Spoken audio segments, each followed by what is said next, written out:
Audio Jungle.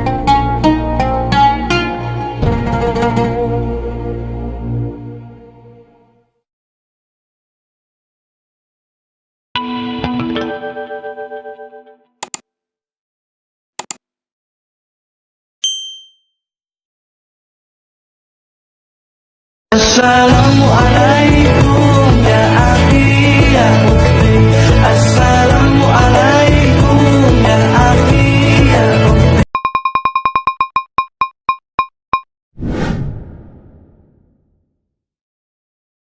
Sedekah ya sedekah, biar hartamu berkah. Allah Maha Pemurah, pasti akan ditambah.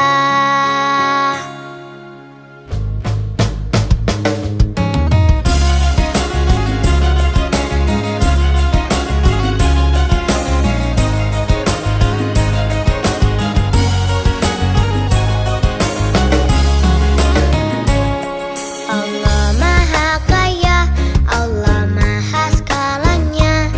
Jangan kau takut miskin harta. Indahnya saling berbagi, indahnya saling memberi. Allah jamin pasti kembali. Hartalah titipan, jangan salah digunakan. Awas jangan sampai tergoda oleh syaitan.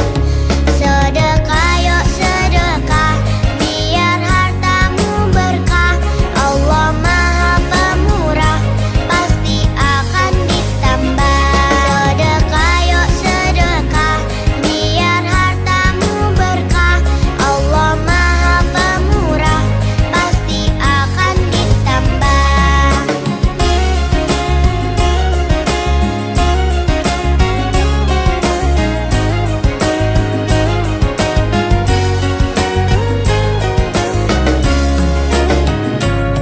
Hartalah titipan, jangan salah digunakan.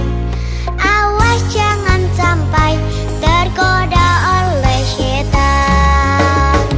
Sedekah yuk sedekah, biar hartamu berkah. Allah Maha Pemurah, pasti akan ditambah. Sedekah yuk sedekah, biar hartamu berkah. Allah Maha Pemurah, pasti akan ditambah. Sedekah yuk sedekah, biar hartamu berkah. Allah Maha Pemurah, pasti akan ditambah. Sedekah yuk sedekah, biar hartamu berkah. Allah Maha Pemurah, pasti akan ditambah. Ya Fatahu ya Rozak, ya Fatahu ya Rozak, ya Fatahu ya Rozak, ya Fatahu ya Rozak.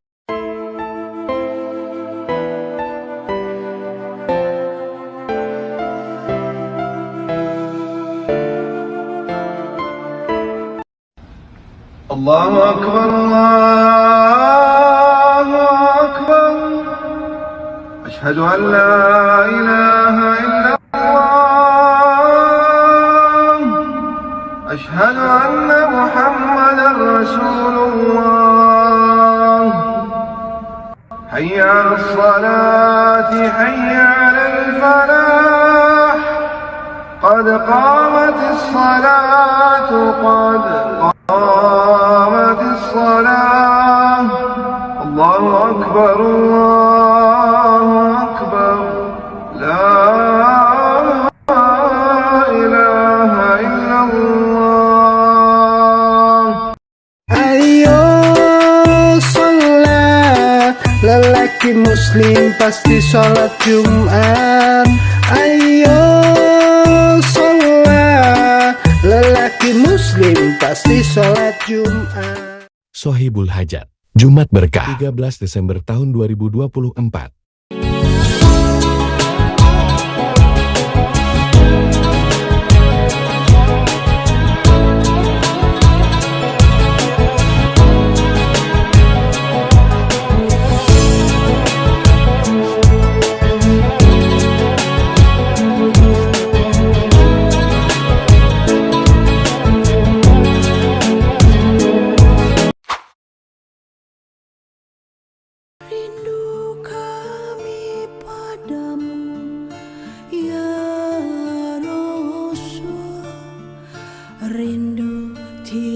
tiada terberi.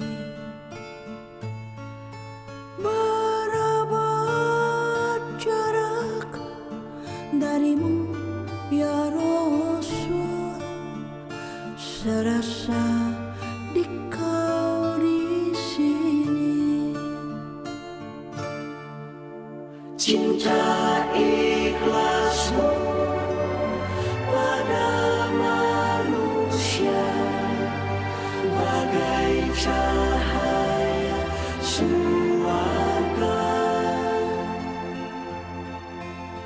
Dapatkah kami membalas cintamu secara bersahaja?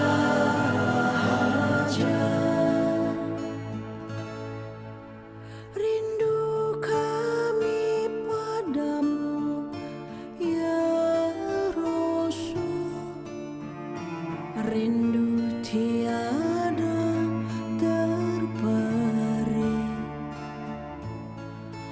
Berapa jarak darimu ya Rasul, serasa di kau di sini.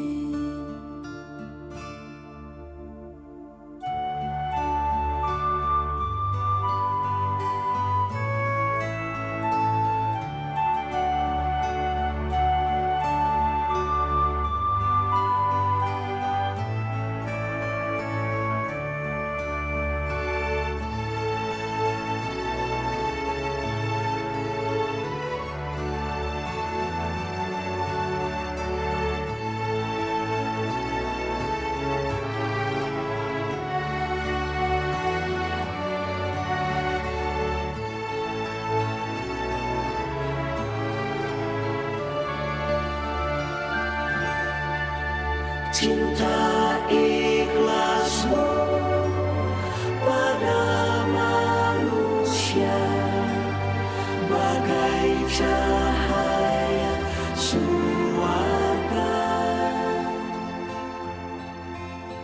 Dapatkah kami Video pembelajaran.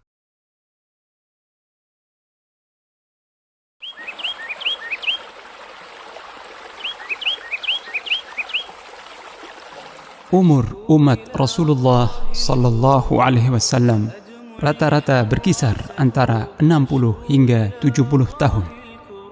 Pada usia remaja, umumnya seseorang berada dalam kelalaian. Ketika usianya telah mencapai 40 tahun, maka akalnya semakin sempurna dan kejiwaannya semakin dewasa. Ketika usianya telah mencapai 60 tahun, maka telah banyak pelajaran-pelajaran yang ia dapatkan dari kehidupan.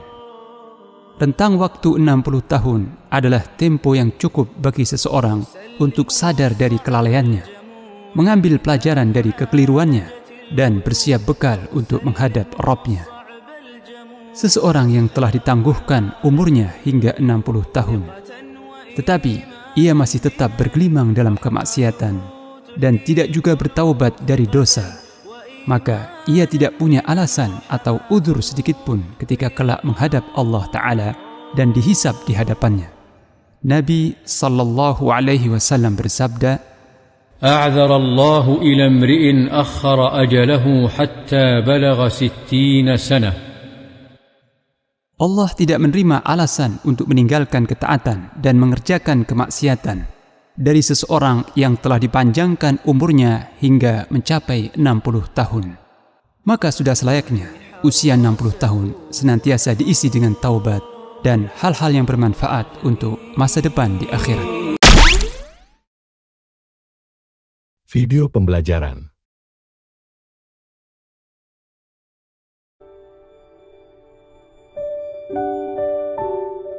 Mindset itu semacam profil intelektual, profil berpikir kita.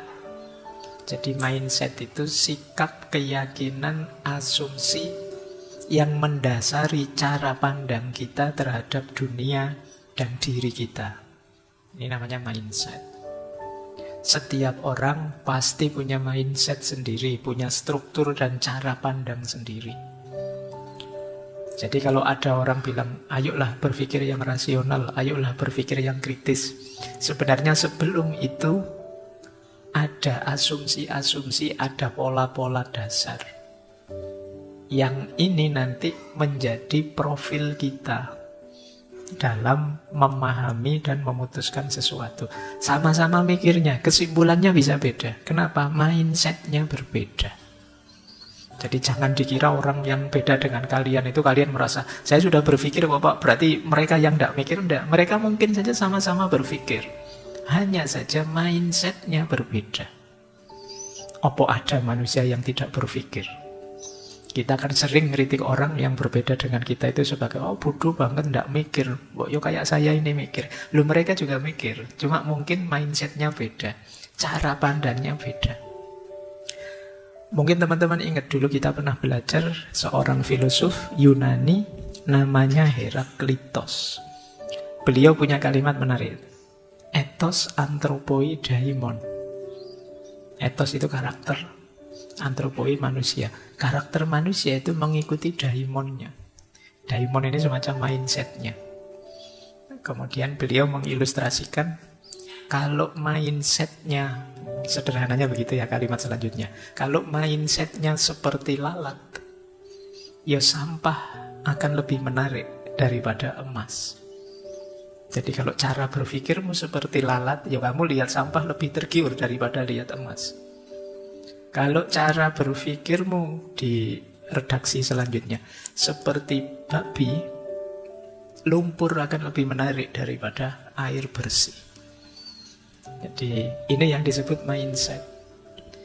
Jadi kadang-kadang orang itu ya sama-sama mikir, cuma dengan mindset yang berbeda kesimpulannya bisa berbeda.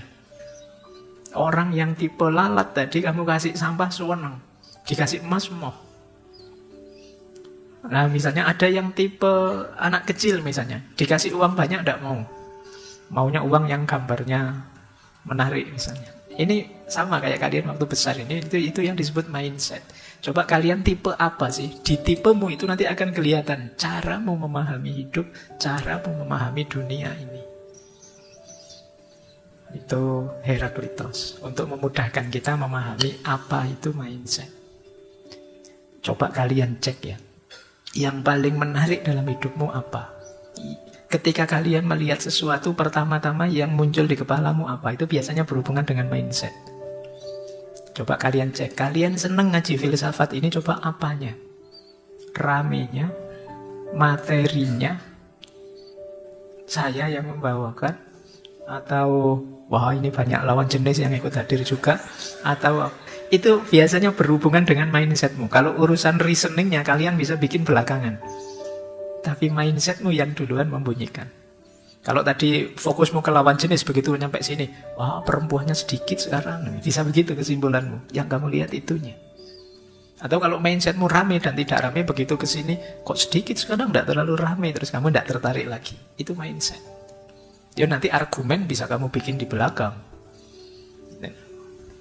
Baik. Jadi semoga sudah tergambar ya yang dimaksud mindset itu apa. Jadi struktur pikiran kita. Mindset mempengaruhi cara kita memandang, cara kita menghadapi tantangan, membuat keputusan, bereaksi terhadap keberhasilan atau kegagalan. Kalau gagal seperti apa, kalau sukses seperti apa, itu ya tergantung mindsetnya. Ada orang yang gagal sedikit saja merasa hidupnya hancur, ada orang yang gagal bolak-balik masih bisa bangkit lagi. Itu mindset. Jadi maka hidupmu sebenarnya banyak tergantung di mindset ini. Berhubungan dengan pertumbuhan kita, ketahanan kita, cara kita melihat sesuatu. Di situ saya sebut mindset itu berhubungan dengan titik pandang, cara pandang, dan sudut pandang kita. Titik pandang itu misalnya HP ini, saya lihat apanya? Oh cuma saya lihat casingnya saja, atau saya lihat LCD-nya saja, atau saya lihat harganya saja, atau ini namanya titik pandang. Kalau cara pandang, cara saya mendekati HP ini sebagai seorang pemakai, atau sebagai seorang penjual, atau sebagai seorang yang ingin disenangkan oleh HP ini, atau ini namanya cara pandang. Kalau sudut pandang, dari sisi mana kamu melihatnya? Nah, sudut pandang itu misalnya, kalau dari sisi saya, laptop ini warnanya biru. Tapi dari sisi kalian, laptop ini warnanya hitam. Itu namanya beda sudut pandang. Sama-sama lihat laptop ini sih.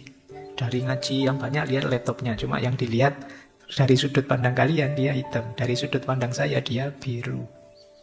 Kadang-kadang kita sering rame, gegeran hanya gara-gara ini. Beda sudut pandang.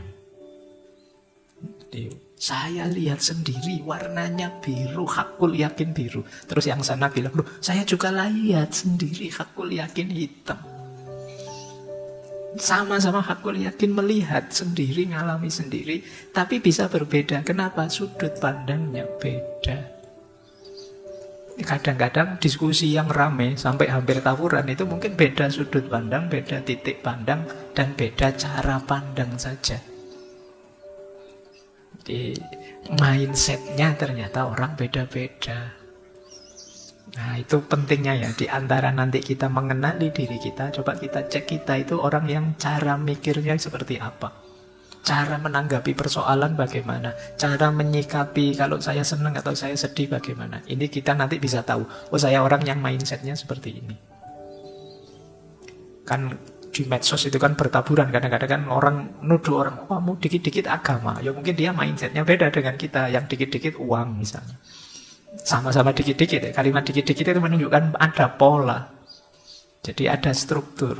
Kita nuduh orang lain, sebenarnya kita juga punya. Baik, kita lanjutkan. Nah, mindset inilah nanti yang membentuk dunia kita dan pengalaman kita. Indonesia ini penuh harapan, apa Indonesia ini sebentar lagi hancur, itu banyak tergantung mindset kita. Jadi perdebatan macam-macam di medsos itu biasanya tergantung mindsetnya masing-masing. Ini yang mungkin penting ya hari ini kita sadari bahwa oh ternyata memang orang itu bisa beda-beda. Baik, nanti kita lihat jenis-jenisnya mindset apa saja, pattern pola-polanya apa saja, cara membentuknya bagaimana di akhir-akhir ya. Kita lanjutkan. Ada beberapa quotes dulu untuk menegaskan di mana pentingnya struktur berpikir yang kita kenal sebagai mindset tadi. Saya awali dari quotes ini dulu, pernah kita kutip, kalau tidak salah ya, saya lupa di sesi apa. Jadi what you think you become. What you feel, you attract. What you imagine, you create. Dari Buddha.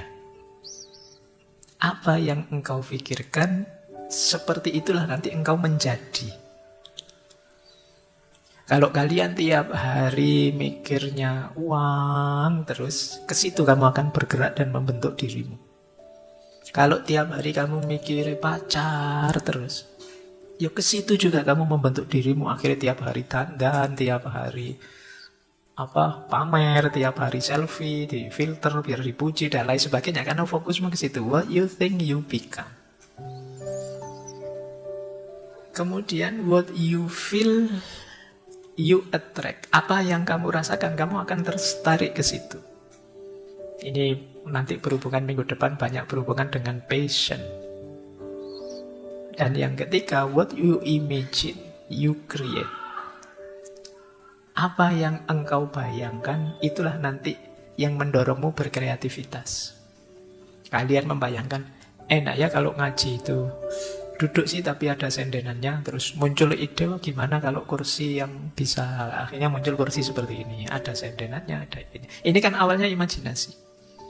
Laptop ini awalnya hasil imajinasi, HP ini awalnya hasil imajinasi, mikrofon hasil imajinasi. Jadi apa yang ada di imajinasi kita, disitulah kreativitas akan hidup. Jadi pikiran, perasaan, dan imajinasi akan jadi kuncinya hidup kita. Baik, ini untuk menegaskan dulu ya betapa pentingnya mindset, struktur nalar berpikir kita. Kalau ini Khalil Gibran. Khalil ya, pakai K bukan B. Yo, kamu khawatir salah mocok. Ini harusnya namanya Khalil, tapi di barat jadi Khalil. kehidupanmu, kata Gibran, tidak ditentukan oleh apa yang diberikan kehidupan kepadamu, melainkan oleh sikap yang engkau bawa ke dalam kehidupan. Bukan karena apa yang terjadi padamu, melainkan cara berpikirmu saat memandang apa yang terjadi. Kan sering saya contohkan, peristiwanya mungkin sama. Yang membuat ini jadi peristiwa menyedihkan atau peristiwa menyenangkan, itu responmu. Jadi ini lucu atau tragedi, itu responmu. Kamu minum gelasnya ketendang terus jatuh. Bagi kamu yang gelasnya jatuh itu tragedi, bagi temanmu itu lucu, maka mereka tertawa. Momennya sama, tapi caramu merespon berbeda, maknanya bisa jauh berbeda. Yang datang ke sini refreshing pasti mendapatkan hal yang berbeda dengan yang datang ke sini inginnya belajar. Atau yang datang ke sini karena setia kawan saja, tidak enak diajak teman. Itu kan dapatnya beda-beda. Yang setia kawan nanti dapatnya tambah akrab dengan temannya.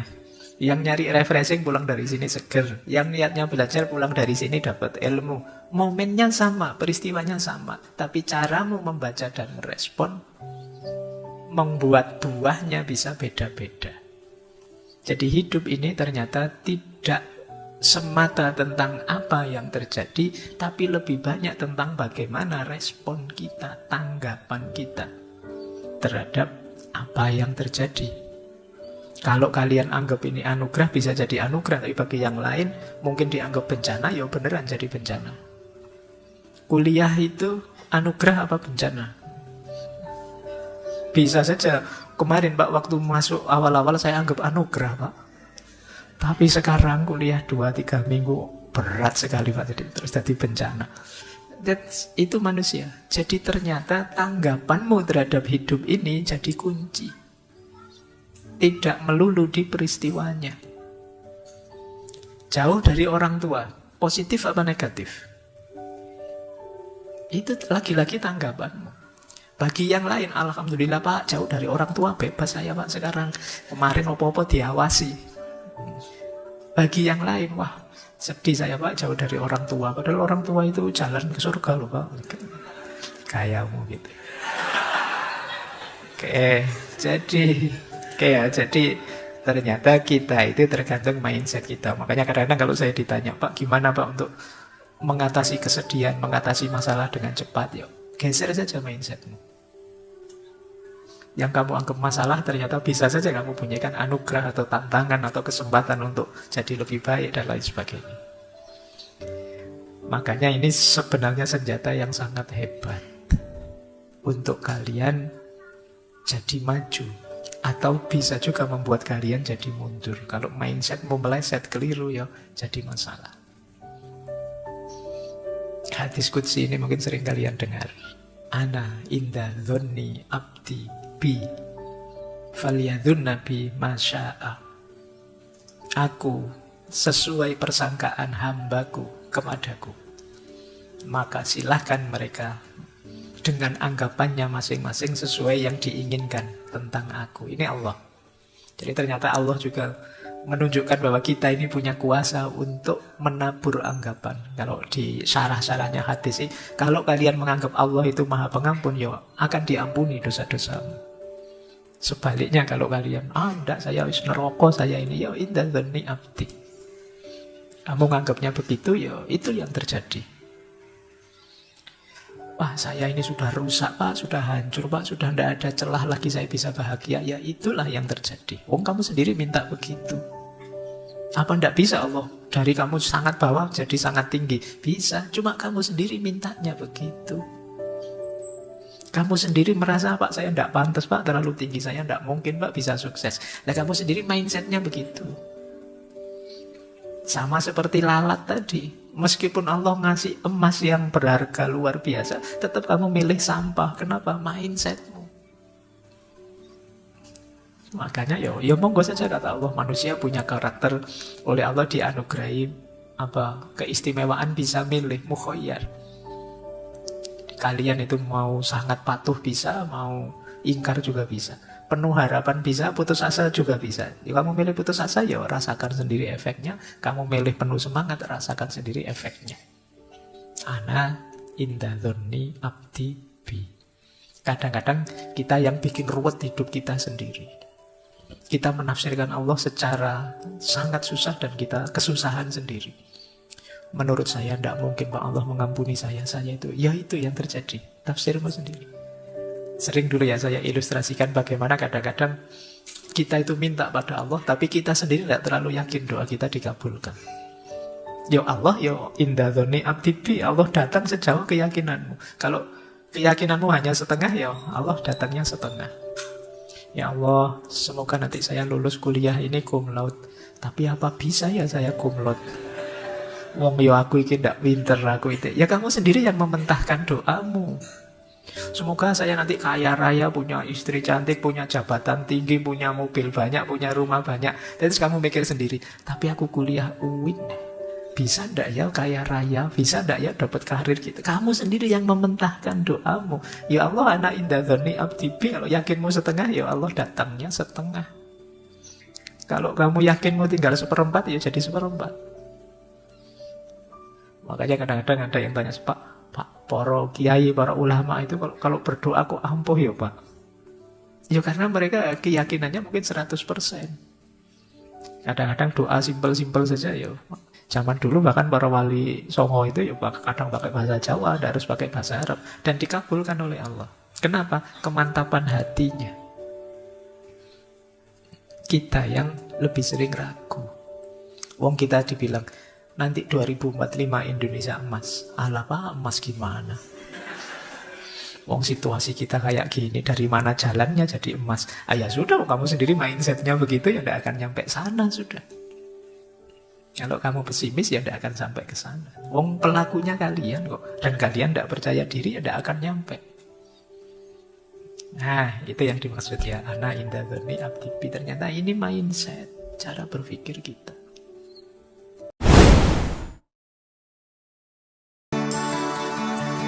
Alangkah indah orang bersedekah, dekat dengan Allah, dekat dengan surga. Takkan berkurang harta yang sedekah, akan bertambah, akan bertambah. Allah Maha Kaya yang Maha Pemurah, yang akan mengganti dan membalasnya. Allah Maha Kuasa yang Maha Perkasa, semoga akan membalas surga. Oh indahnya saling berbagi, saling memberi karena Allah. Oh indahnya saling menjaga, saling mengasihi karena Allah.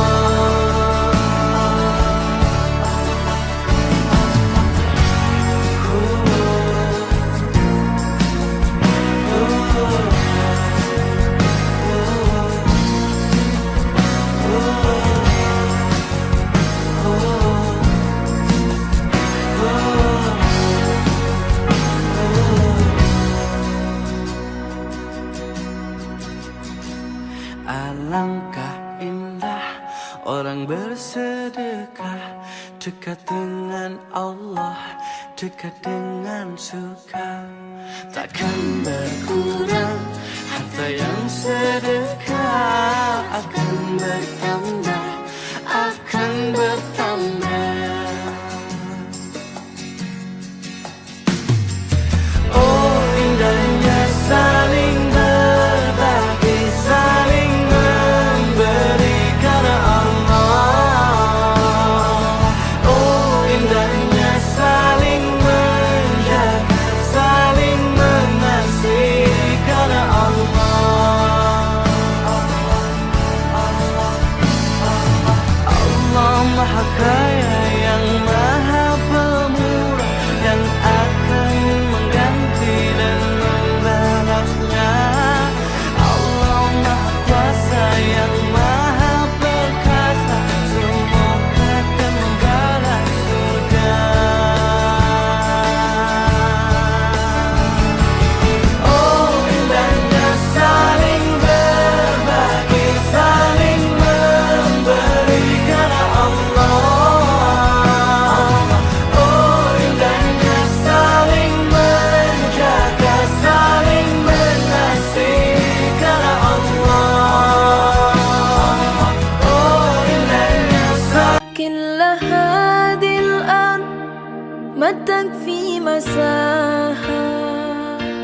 لو نعيش بلا سماء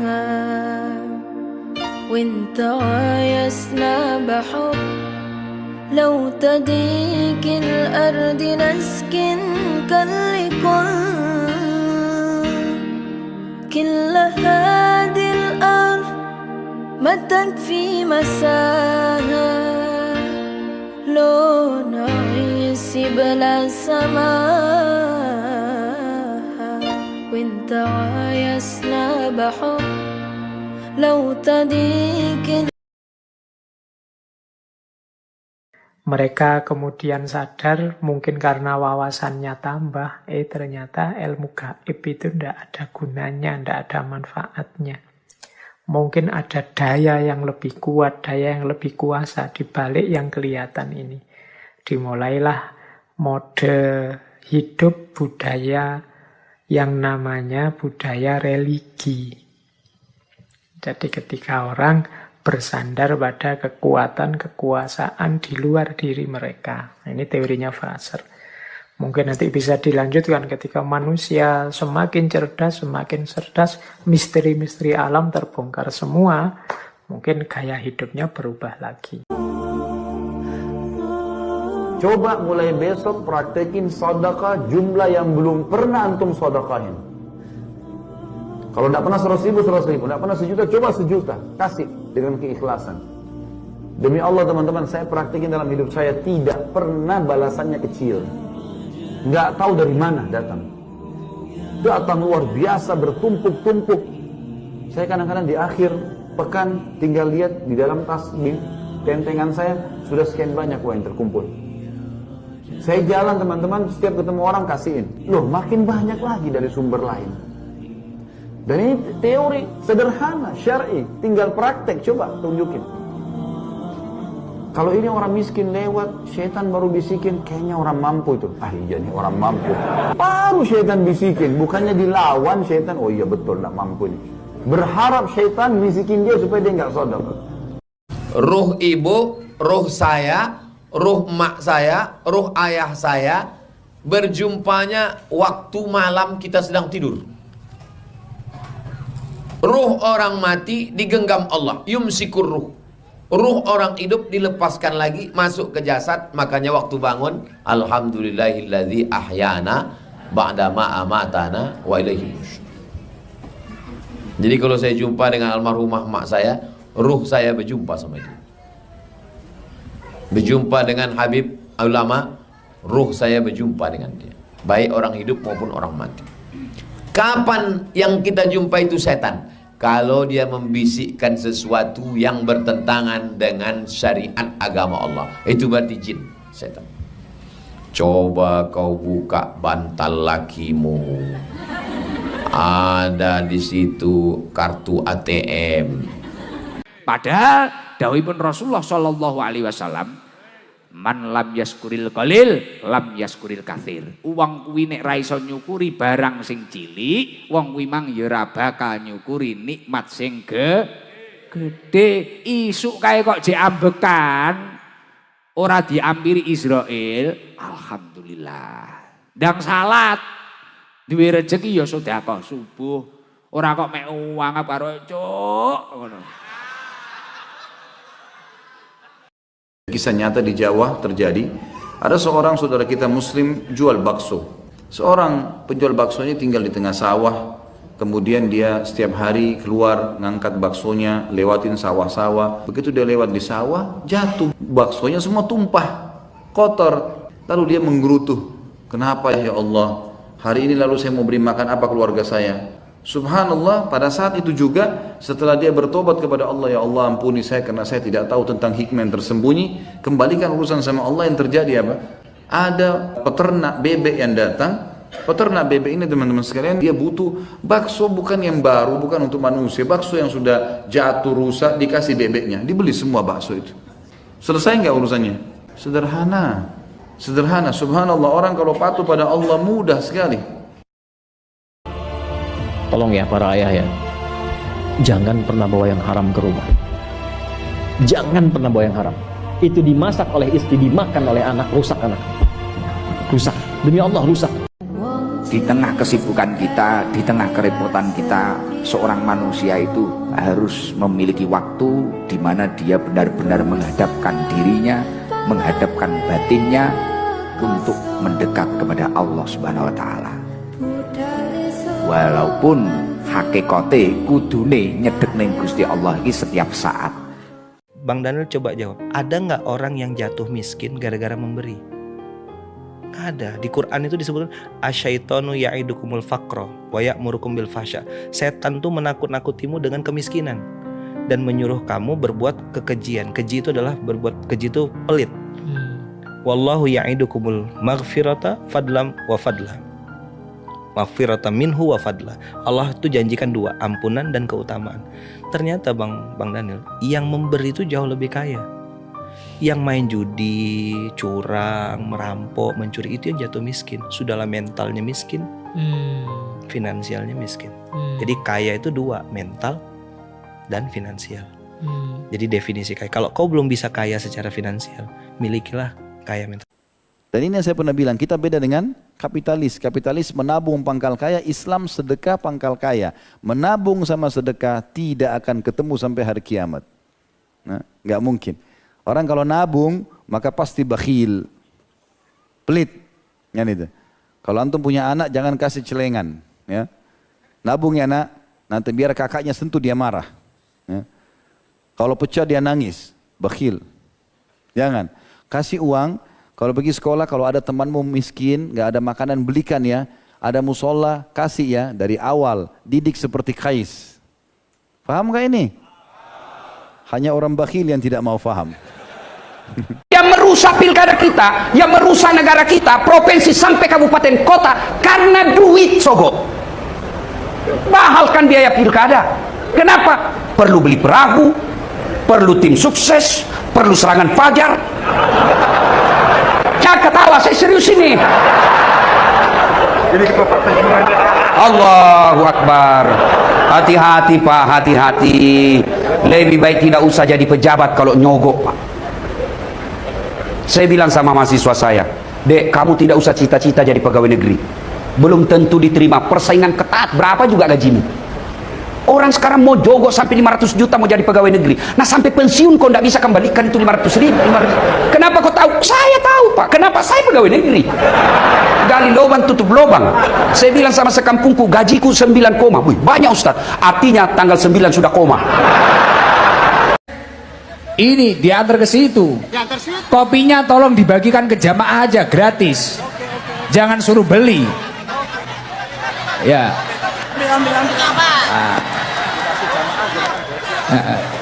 Oh ya. Ini Pak Yosep. Pak Yosep, kopinya itu berapa ratus ribu itu tadi? Berapa? Kopi itu tadi loh, jualan jenengan itu berapa nominal? 5.000 kali 14. Berapa berarti? 5 kali 14. 70. Iya. Ribu. Tak ijoli 200.000. Terima kasih banyak Gus. Iya Pak Yosep. Lupa Pak Yosep. Main ke rumah saya. Ke Markas Sabilu Toba, Blitar, Sorsengon. Video dakwah.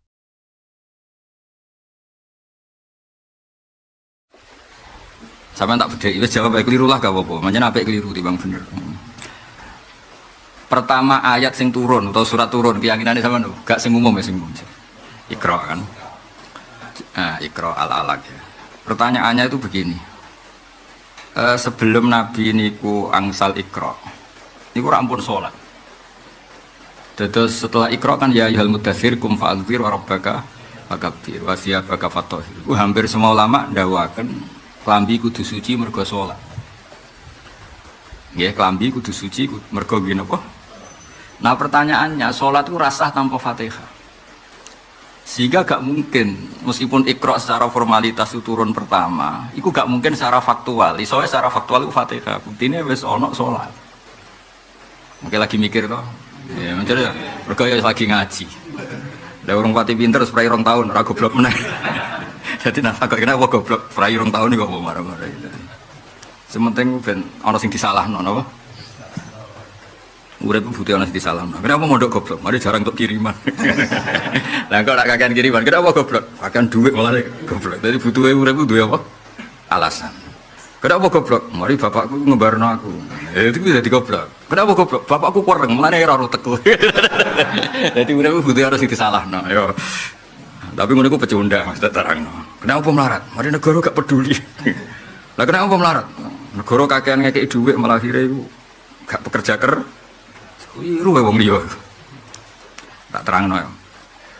Melihat ada perintah salat fi awalil Islam. Jadi kabeh ahli tarikh sepakat awal ana Islam iku wis awal ana salat. Sehingga nih cerita-cerita Abu Bakar itu menyembunyikan salatnya. Pertanyaannya enggak ada salat kecuali melibatkan Fatihah. Berarti jangan-jangan sebelum itu sudah ada. Makanya Fatihah termasuk yang berulang-ulang diturunkan. Kita lagi mikir gitu. Ya alhamdulillah sih saya mikir. Gue malah iso dan sana dia pengumuman pakai masker jaga kesehatan. Kiai macam-macam, ono sing alim, ono sing tukang gawe napa? Pengumuman. Ono sing payune beda ono wong mati, wis macam-macam. Tawadhu.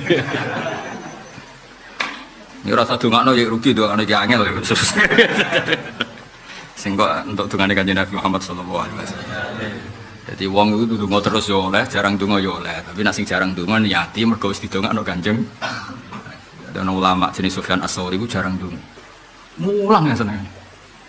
Mergo dekne iktifak ngalap cukup mek dongane Kanjeng Nabi Muhammad sallallahu alaihi wasallam. Jadi wong mulang itu otomatis untuk dongane Nabi. Karena Nabi nganti-ngendikan ala khulafa'i rahmatullah. Wong sing genteni aku mesti entuk rahmati Allah. Sinten ya Rasulullah alladzina yuhyuna ma amatahun nas min sunnati. Anggere gelem urip-urip ilmuku yaiku untuk dongaku. Jadi kowe donga mbek nangis mbek aku ngaji ku cek mandi aku ngaji. Buktine kowe donga keramat cek keramat aku. Mergo anggere sing mulang untuk dongane kanjeng. Mulang sing bener orang umum-umum notok hamdan muga. Mulang sing mulang iku mulang sing bener maksudnya ora ono order. Mulang anggar jame tambah eling jatahe tambah. Mulang apa to anu niku? Iku mergawe ra mulang. Mulang iku wis pokoke mulang, iku jenenge mulang. Mulang kok bareng jame ditambah eling. Eling nak jatahe tambah. Barang ngerti sertifikasi ini turun, kok tetep padahal ono sertifikasi. Yuk. Saya buatin gajah ya gajah Hamdani ya bener. Kalau jeling dewe Mbah Mun anggere mulang Wahab, nggih kados kula sakniki mulange tuwenanan. Jare Mbah Mun iki nggo ngafaroi pidato. Niki dewe Mbah Mun mboten dewe kula. Mulang tenan yo ngene iki swarga. Kok ora ana santri sing bayar. Pidato iku ana sing bayar. Mesti yo mulang yo muga-muga diganjar. Tapi cara pengiran ra ganjar wis alasan. Wis entuk amplop maksudnya cara pengiran ra ganjar wis duwe alasan. Tidak kaya kula mulang ngeten iki ora digajar pengiran buangku ne. Mulang sing ngrungokno Hamdani wis gak roh hae kiai ne misalnya aku teko terlambat ya salah. Lho sing mulang kok ijek salah Gus saya men kok suruh rawuh piye. Ribet. Ini ganjarane gede. Ya mulang ono loro niki dawuh guru. Ono mulang tenanan ngenteni sing mulang tenanan fi dunya wal akhirah. Ono mulang order. Mulang order ya muga-muga sih diganjar ning akhirat muga-muga. Tapi sifatnya muga-muga apa? Mergo pengiran ada alasan ra ganjar lho, Pak. Wis nyorek ngono kok. Dokter ya padha Noval. Padha kabeh maksudnya iki aja kok terus dokter ngrasa dokter ya padha nak ngobati wong sing ana catatane ya ana hitungan dunya, ana sing ikhlas ya ana hitungane. Maksudnya pengiran ora kena dibodoni. Padha kabeh semua sistem dunia ya sama.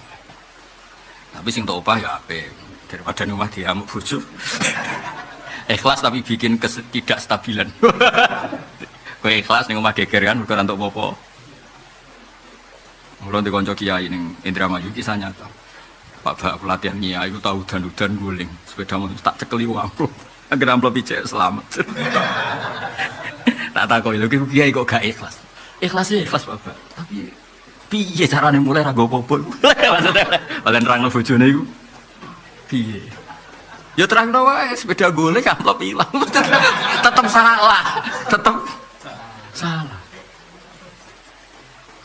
Ya tapi mau ngomong aja kayak tersinggung ya muga-muga penting iku Qur'ane ngoten nggih napa ya qaum ittabi'ul mursalin sapa ittabi'u mal la yasalukum ajra. Jadi takrif rasul itu banyak. Jenenge rasul mesti kenal malaikat Jibril untuk wahyu ke Allah. Iku takrif sebenarnya. Tapi Allah kepengen memaklumatkan di antara definisi rasul mal la yasalukum ajra. Wong sing nak mulang ora njuk opah. Is giling-gilingan, mulane sing guru-guru ning madrasah, ning SD, pokoke ning sekolah formal, iku mulangi non formal kudu banter.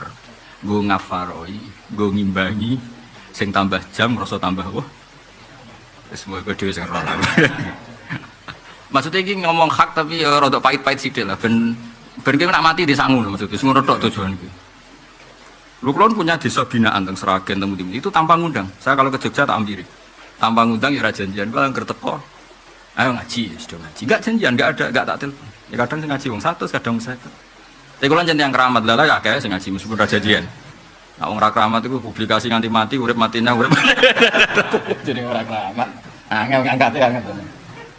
Oke cara tak iklan ning TV lah enggak ngangkat. Iso itu. Iya, kandulan.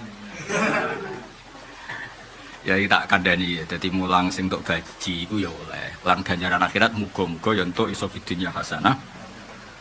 Ya kok kaji tugas ngoten niku. Kaji tugas untuk gaji ya kudu syukur fidunya hasanah fil akhirati hasanah. Tapi yo beda mek kaji sing adol Tegal mosok pangeran bukan madakno. Gak iso ngarepe pangeran Gusti kula yo kaji. Tapi kita tenaga musim untuk piro 3 dosa. Terus tok kaya kaji. Oh nggih Tegal kula kadol. Wedhus kuru kula nggih kadol. Pitik kula jek mlayu kula cekel Gusti nggih mayoran nggih syukuran.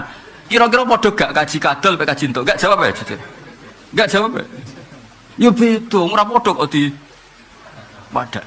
Tapi sing tugas yo apik. Misale ora ono sing tugas sing kaji sing adol Tegal yo ora ono dalane. Paham ya? Sampai marang Mekah marah tiru ning syarek Abi Jahal malah repot kan. Dong ya. Artinya sing kaji tugas nak kepen ganjarane akeh. Misale tugasnya 10. Lakoni kebaikan 15. Lah sing 5 iku ikhlas, apa? Paham ya? Jadi misalnya tugasnya kok jam 8 sampai jam 4.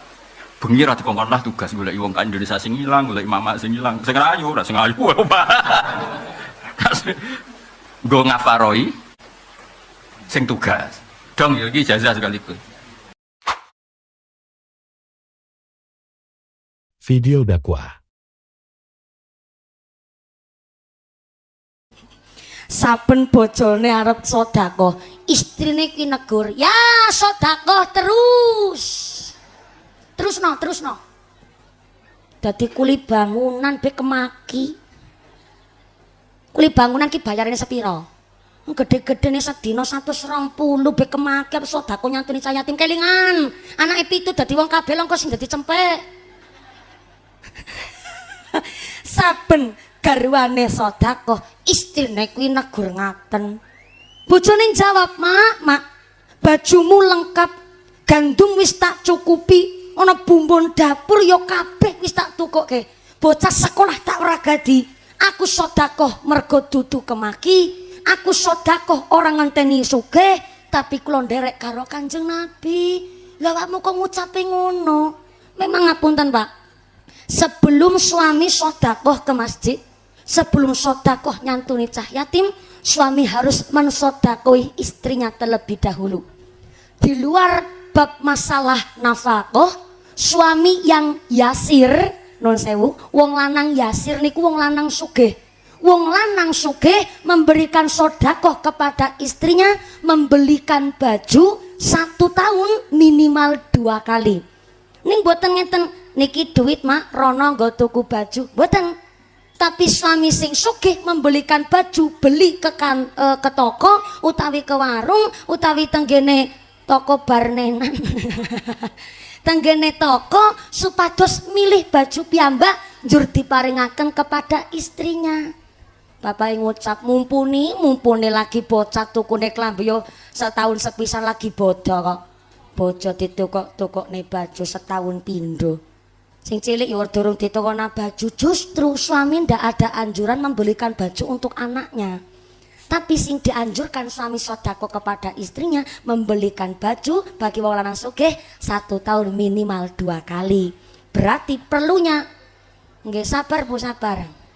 Ibu jawab kuwi rungokno.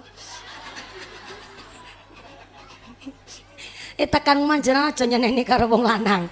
Ini pentingnya ngaji. Ngapunten, wong wedok sing seneng muslimatan, biasa rutinan, biasa semaan, ngaji pernah teng pondok pesantren, sepinter apapun ngilmune wong wedok nganti tekan sundu langit, nggak mungkin nyeneni sing lanang. Paling yo nyentak. Orang nyeneni tapi nyentak. Kadang-kadang wong wedok nun sewu gampang nyentakan karo wong lanang. Ini perlu kesadaran masing-masing. Suami memberikan surprise, wong lanang sugih nokokke sedekah istri baju 1 tahun 2 kali. Berarti perlunya ibuke pinter ngelem sing lanang. Bapake nokokke baju, ibune jawab, "Iya Allah, makasih ya ayang embek. Mama sudah dibelikan baju, tapi ngapunten nggih ayang papi, aku selama hidup bersamamu sudah dimakmurkan oleh dirimu, makmur ke kanan, makmur ke kiri. Niki kok tuku baju ukurane S, niki mun tekan dengkul pak, mboten saged dilanjut mrikone." Oh berarti aku salah. Nggih pak, mboten salah sih, cuma kurang tepat ngaten niku. Dados ibuke paring pirsa. Tapi nek kangge wong lanang mak, suami yang kurang sugih alias maaf pas-pasan membelikan baju untuk sedekah istrinya 1 tahun maksimal 1 kali. Kok tetep boten kuat, maka sedekah suami yang terbaik untuk istrinya saben enjing ngecup kening istri ping 3. Ping 3. Kok ra percaya sampean tanglet kali Pak Kiai. Oke, nek mboten saged mampu numbaske yang namanya sedekah baju, maka ngecup kening istri ping 3. Berarti ibu nenek arep disedekahi sing pengertian, sing rajin, sing ayu, sing wangi, keleke. Semprot karo lenga wangi, wong wedok mambu lengagas. Handrok telung rendeng ora dipe, pantesan bapake menggrek watuken, Bu. Bapak ngendika kuwi rungokno ya. Kebalik saniki. Lengki wong wedok ning omayune aja pas mangkat muslimatan trok. Mangkat kondangan gone celakan lancip kok celurit Madura. Nek gincuan kandele kaya iwak lohan. Balik kondangan udan deres ora nggawa payung celake blobor. Persis kaya grandong. Ning dalem walaupun enjing tesi pakai daster minimal rapih dan pakai parfum sing wangi. Jur ibuke dalam-dalam terus pundi? Nambah-nambahi meneh. Rasa melo iku campur. Melok bayari orang. Tapi melu urunan ya Bu ya. Lali aku dadi aku judulnya Kiai Urunan. Mesake banget ya, muga-muga sing barokah Allahumma. Jangan sampai cantik di luar rumah tapi teng daleme bratebrot. Ngerisuk rewat-rewat gue nginang lambene tekan kuping. Bocah durung didusi teras durung disaponi ya mancing emosi. Bapak enjing-enjing mau berangkat ke kantor Kuala Lumpur.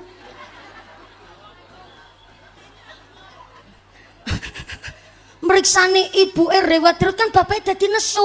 Ya Allah mak, piye awakmu dadi wong wedok iki rewat-rewat gue nginang lambene tekan kuping. Bocah durung ditusik teras durung saponi, pancen sampean wong wedok kaya assalamualaikum.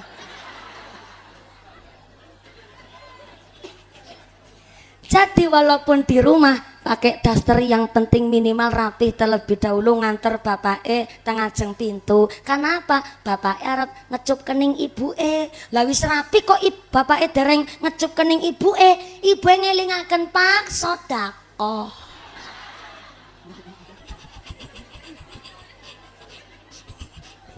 Jadi sedekah suami sebelum ke masjid, sebelum ke yatim-yatim piatu, sedekahilah dulu istri sendiri. Mula ana kejadian niki riwayate teng kitab Uswuriyah, suaminya berada di sorga sebab ahli sedekah, tapi istrinya pelit mbetitil bakhil dan hanya pakai secuil kain taplak nangkisi gene neraka. Kuwi kain taplak saka ngendi? Jebule sepelit-pelite ibu Sang Fatayat kuwi mau biyen ning alam dunyane rikala urip pernah barang gawe hajatan sing do kondangan diparingi souvenir bentuke taplak.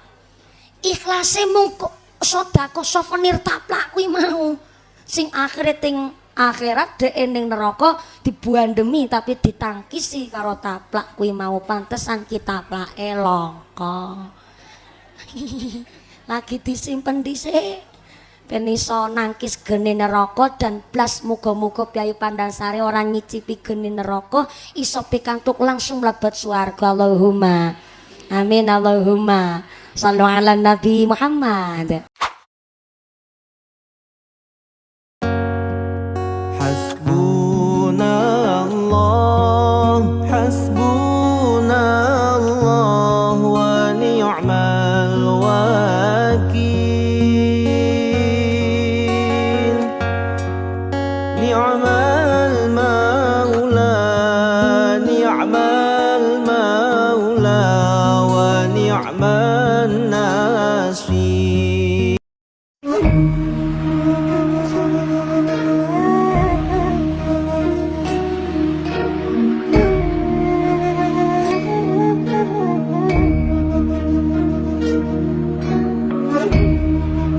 Astaghfirullah Rabbal baraya Astaghfirullah minal khataya Astaghfirullah Rabbal baraya Astaghfirullah minal khataya Rabbi zidni ilman nafi'an wa wafiqni amalan maqbulan wa habli rizqan wasi'an wa tub alaina taubatan nasuha wa tub alaina Astaghfirullah Rabbal baraya Astaghfirullah minal khataya Astaghfirullah Rabbal baraya Astaghfirullah minal khataya